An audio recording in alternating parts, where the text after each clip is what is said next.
哎，咱们不如驾云在路上飞。乾坤裂缝即将闭合，李长寿喊到半截儿，也只能够一步迈出，赶紧钻入其中。走了不过10多步，已经是走出了另外一处乾坤缝隙，到了海神庙后院。后堂门前，那只乖巧坐着的小花猫略微地歪了一下头。妖兽啊，大法师，您真的不怕后院起火吗？怎么商量都不商量就直接邀请了孔宣呢？邀就邀了，你多少给我点反应的时间呢？这倒好，凭太极图划开乾坤，打了2个虚空之门，直接一步到位就冲到了海神庙后堂的院落。我可是刚把您接下来的这一段时间许给了人教重要的卧底人员呐。海神庙后堂，李长寿左手提着那一只小花猫，此猫浑身炸毛，4只爪子不断地挥动，一双可爱的猫眼化作了倒三角状，口中喵喵地叫个不停。还是李长寿反应迅速，刚从乾坤裂缝钻出来，就把飞扑而起的小花猫给拦了下来。此时当着孔宣的面儿，也不能多说什么。李长寿抬手在这个小花猫头上敲了2下，莫要失礼，这可是咱们人教的贵客。小花猫眨眨眼，顿时安静了许多，主动蹭了蹭李长寿的手掌。这句话既用贵客2字给足了孔宣颜面，又用咱们人教这4个字让文静道人瞬间找到了归属感，当真算是李长寿极致的直观体现了。李长寿心底松了一口气，念头一转，就要立刻掌控全场局势，带动全场节奏，把今日这个可能出现的师兄之修罗场化于无形。但是大法师那张越看越英俊的面容上露出了温和的笑意。文静也在啊，可是有什么要事？女王大人乖巧地应了一声，侧旁的孔宣好奇地打量着这只小猫，很快就轻轻皱了皱眉。元神附体，似乎还是凶煞元神。你才是凶煞。此时此刻，某位天庭全神的表情完全可以用生无可恋4个字来形容。如果岁月能够倒退半格，回到他跟大法师刚离开圣母宫时，李长寿定要叮嘱涂老大一声，送大法师早去戍边。文静也在啊，这是咱们人教的最高机密呀！圣人老师要用文静道人去毁12品金莲的，这关系到西方教教育，关系到化胡为佛的大算计，关系到能否在西方教即将大兴之前架空他们西方。大法师把文静道人的身份就这么随口说了出来。虽然侧旁是孔宣，此地也有太极图镇压，很难被人窥探，但着实是不稳呐。李长寿自然知晓，大法师的性子就是这般，随性自然，无所拘束。自己受大法师如此多的恩惠，他受能有今日，也是靠大法师提携。为大法师做一点擦屁股的事儿，灭一灭后院的火，天经地义，理所应当。说时迟那时快，李长寿微微一笑，先道：咱们先去里面谈吧，外面不是说话的地方。大法师此时也发现自己说漏嘴了，淡定的一笑，看着孔宣。怎么了？孔宣不明所以。今日所见所闻，切莫流传出去。大法师正色：这里算是长庚的核心密地，这只小花猫也是长庚费心安排的算计。放心就是，我又非毛躁之人，更不愿与旁人结交。大法师抬手做了一个请的手势，与孔宣一同入内，2个人目光相对，倒是分外的相宜。后方李长寿将那只小花猫放在自己肩头，目光复杂，心情沉重。想了想，他将小猫放到了大法师一旁的座椅上，道一声：师兄，我去下厨做几样小菜。直接就溜之大吉了。这个时候的大法师尚不知即将发生什么，还在那乐乐呵呵的对文静道人介绍孔宣呢。孔宣此时对文静道人还算是客气，但是总体而言就是无视。反观文静道人，已经是嗅到了巨大的危险，此时正在酝酿敌意。李长寿心底道了句保重，招来神使，关闭神庙，安排凡人去送茶水点心，径直就去了厨房，开始做一些拿手的小菜，顺便开启藏在圣人化作山水图中的一具指导人，近距离地观察后堂内的情形。静啊，太静了。画面安静了一阵儿，大法师端坐在主位上，孔宣坐在左侧，小花猫则在大法师的另外一侧。一股暗流涌动，氛围渐渐僵硬。大法师总算是找到了一个话题，问道：孔宣道友，你近年来在凡俗护尘的商部落一切可顺利？还算顺利。商部落气运深厚，这个部落定是要出一位南州人族的共主了。此事自是要多谢长庚了，给了我凤族这般机遇。长庚做事确实周到，只是修道日短，如今处于这天地大事的漩涡中，我不在洪荒时，还劳烦你多照料他一番。我自会护他周全，你不必挂心。言罢，孔宣目中有些微光闪动，抬手向后将自己竖起的道箍解开，散落下满头长发。侧旁大法师眨眨眼，有点不明所以。孔宣将长发拢在身后握住，扎成了有琴玄雅长扎的马尾辫，问道：兄长你所见，我是这般好看些，还是刚才那般好看些？大法师认真地想了想，自是这事更出众一些，但这不过是我一家之言，道友还是以自己的喜好定外相。大法师妥妥的直男一个。李长寿心底轻笑，孔宣轻轻眨眼，一缕五色神光凝成了发绳，将长发束了起来。修长的脖颈，清冷的圣洁，不显半分女子妩媚面容，反而有了一丝与众不同的感官。若说世上后天生灵，哪怕所谓绝情绝性者，也免不了私欲二字。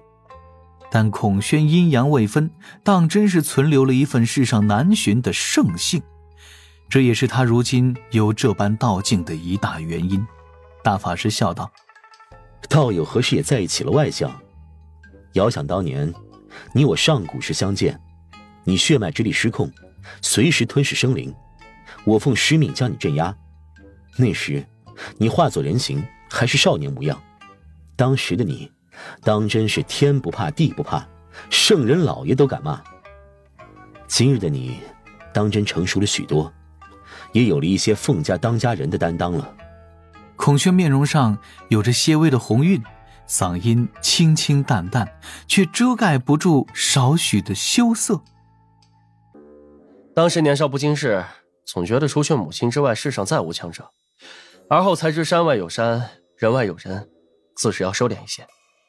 李长寿眼前一亮，却是发现孔宣的反应有点女子的样子了。开始定阴阳了？大法师又问：史凤前辈如今可安好？母亲坠入不死火山后，只有残余灵念存留。孔宣面色一暗，而今世间凤族已是近乎绝迹，我此行外出的目的便是点化灵情，入我凤族。宣都大法师沉吟几声：此事交给长庚就是。正切菜的李长寿撇嘴耸肩，预计孔宣的下句话肯定是对自家师兄感恩戴德。多谢你了，兄长。你救我助我，我却也不知该如何报答。大法师笑着摆摆手：长庚力所能及之事罢了，不必言谢。旁边被文静道人附身的小花猫，此时终于是忍不住翻了个白眼儿。玄都大法师扭头看了过来，这小花猫立刻在座椅上坐好，宝石般的两只大眼睛闪烁着少许光亮。道友此时不能说话吗？大法师温声问着。能的。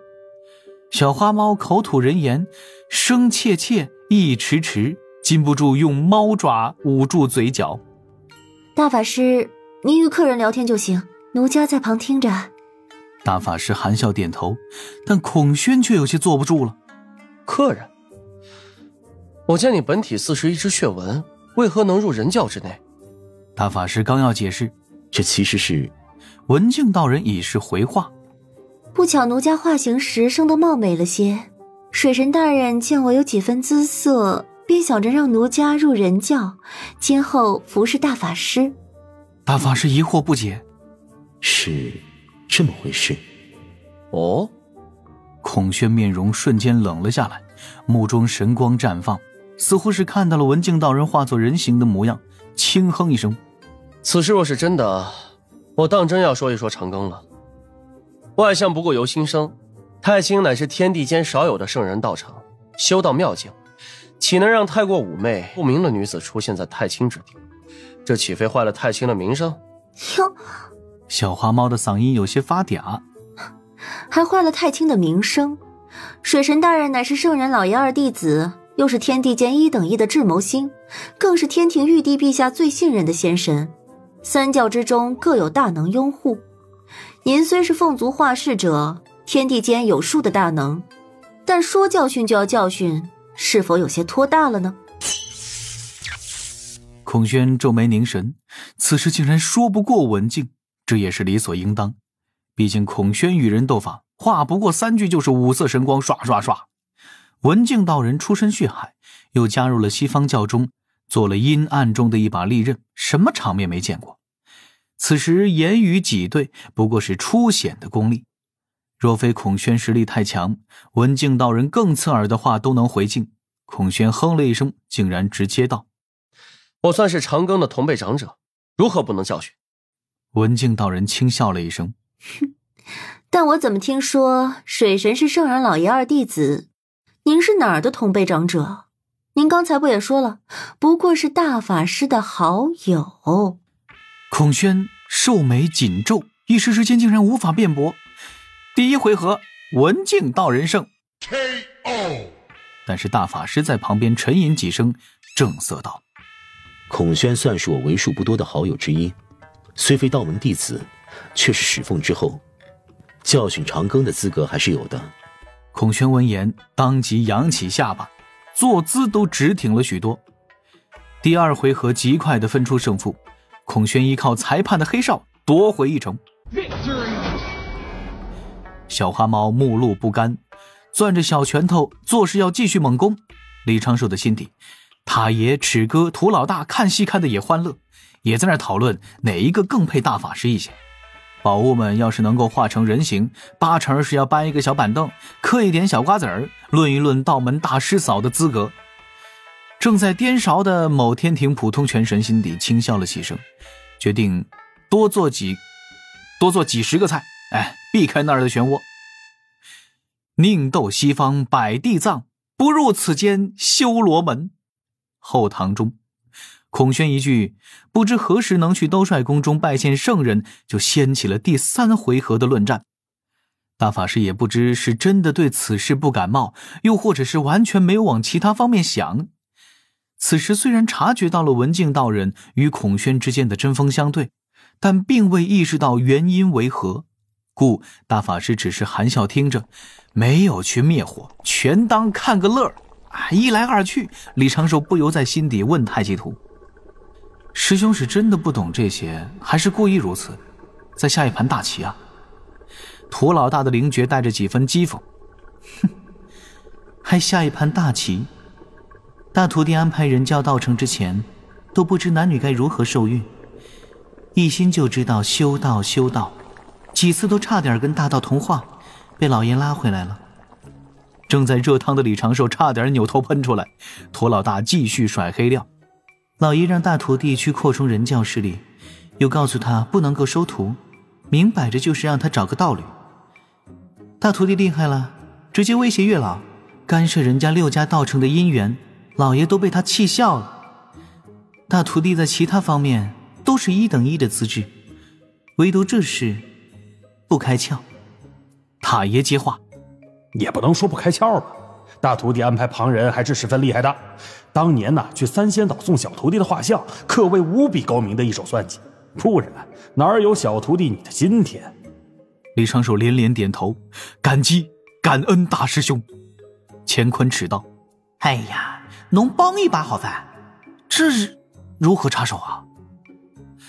李长寿摸着下巴一阵沉思，瞧脸后堂正中正在不断言语过招的孔宣和文静道人心底不断的思索。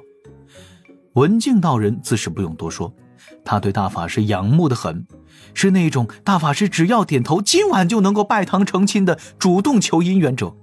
不过文静道人稍后还有大事要做，不能让他太快得手，这个还是要压一压。若要促成大法师的好事，那就要在文静道人能接受的前提下促成孔宣定阴阳，让他去表明对师兄的心意了。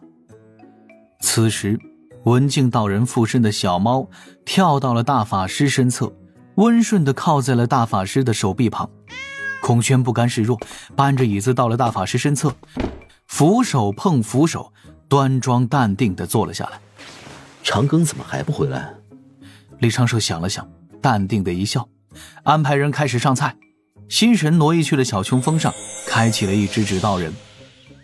正所谓术业有专攻，人都有不足之处，家中刚好有一位此事的行家，委婉地咨询一下才是。本体指导人自书橱角落飞出，化作李长寿的身形，漫步走去地下密室的书房中。灵娥此时正在打坐修行，面前摆着一只香炉，其内插着3根清香，似是在拜祭一只木盒。木盒的周遭缠绕着一缕晦涩难明，但是李长寿却感觉颇为熟悉的道韵。